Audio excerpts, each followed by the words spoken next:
Barcelona ന്യൂകാസ്റ്റൽ United മത്സരം 1-1 സമനിലയിൽ അവസാനിച്ചു.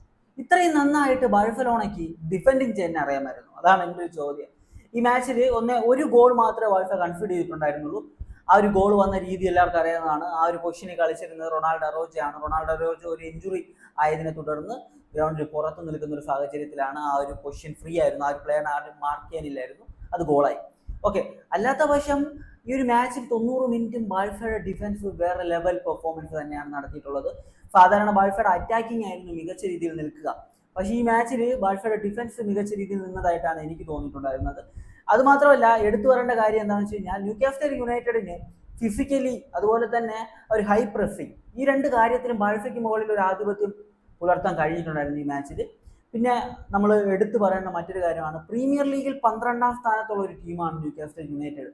ആ ഒരു ടീമിന് ഇത്രയും മികച്ച രീതിയിൽ ഹൈ പ്രസ്സിങ്ങും അതുപോലെ തന്നെ ആ ഒരു ഫിസിക്കൽ ഗെയിമും കളിക്കാൻ പറ്റുന്നു. അപ്പോൾ പ്രീമിയർ ലീഗിന്റെ ക്വാളിറ്റിയാണ് അതിലൂടെ നമുക്ക് കാണാൻ പറ്റുന്നത്. ബാഴ്സയെ സംബന്ധിച്ച് വലിയ സാധ്യതകളാണ് ബാഴ്സയ്ക്ക് മുന്നിലുള്ളത്. അടുത്ത മത്സരം ക്യാമ്പ് നൗവിലാണ്. അതുകൊണ്ട് തന്നെ ഈസി ആയിട്ട് ബാഴ്സ അടുത്ത റൗണ്ടിലേക്ക് പോകാനുള്ള സാധ്യതയാണ് നിലവിലുള്ളത്.